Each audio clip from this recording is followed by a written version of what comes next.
Voice, आज की आवाज।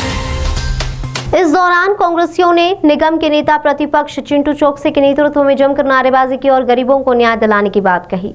LIC और SBI बैंक के खाता धारकों के पैसे अडानी ग्रुप में सरकार के दबाव में लगाने से हुए नुकसान और लाखों गरीब और मध्यम वर्गीय देशवासियों की कमाई को सरकार द्वारा डुबाए जाने का आरोप लगाते हुए खाता धारकों की रक्षा के लिए कांग्रेसियों द्वारा इंदौर नगर निगम चिंटू चौकसी की मौजूदगी में धरना और विरोध प्रदर्शन शहर के सत्यसाई चौराहा पर शुक्रवार को किया गया।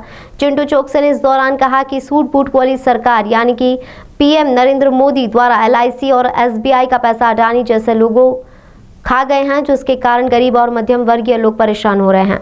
पीड़ितों को न्याय दिलाने के उद्देश्य से कांग्रेस का प्रदर्शन अलग अलग तरह से लगातार जारी रहेगा।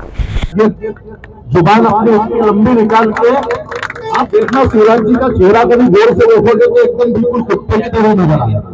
जो बहुत लंबी जुबान चलती है ना कुत्ते की, जब भूखा रहता है तो उस तरीके का उनका चेहरा नजर आता है।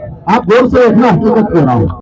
आज तक इतिहास में ऐसा नहीं हुआ कि इन दोनों उपक्रमों का पैसा किसी प्राइवेट एजेंसी, किसी प्राइवेट कंपनी या किसी प्राइवेट फर्म में इन्वेस्ट किया गया हो। नरेंद्र मोदी जी की सरकार ने, आदरणीय नरेंद्र मोदी जी ने LIC और भारतीय स्टेट बैंक के अधिकारियों पर दबाव बनाकर ऐसी कंपनी में 40-50 हज़ार करोड़ रुपए इन्वेस्ट करवाया। आम जनता की खून पसीने की कमाई का पैसा इन्वेस्ट करवाया, जिसका कोई अता पता नहीं था।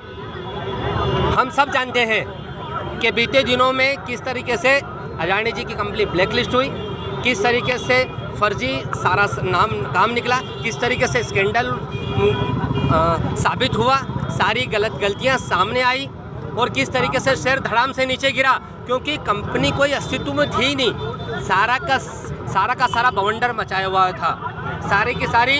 और इसके लिए दोषी सिर्फ और सिर्फ हमारे देश के सूट बूट वाले प्रधानमंत्री आदरणीय मोदी जी हैं, जिनकी बहुत ज़्यादा समझदारी के कारण जनता की गाड़ी कमाई का 40-50 हज़ार करोड़ रुपया गड्ढे में डूब गया। चिंटू भैया, आज किस तरीके से विरोध प्रदर्शन किया है? देखिए, आज ये धरना था हमारा सत्यसाई चौराहा विधानसभा क्षेत्र क्रमांक 2 में। हमारे ब्लॉक अध्यक्ष गब्बर पवार जी, शिवलाल गुर्जर जी, बब्बू यादव जी, इनके नेतृत्व में हम सब कांग्रेस पार्टी के कार्यकर्ता दृढ़ संकल्पित है।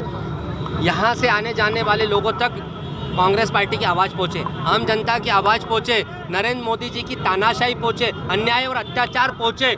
और हम सब लोग दृढ़ संकल्पित थे अब से कि जब तक मध्य प्रदेश में शिवराज सिंह जी की सरकार और केंद्र में मोदी जी की सरकार को उखाड़ के नहीं फेंकेंगे, और जब तक मध्य प्रदेश और देश में राम राज्य की स्थापना नहीं होगी, भाई का भाई से प्रेम नहीं होगा, हम युवा साथी दृढ़ संकल्पित होकर भारतीय जनता पार्टी और इनके अत्याचार के खिलाफ लगातार काम करते रहेंगे।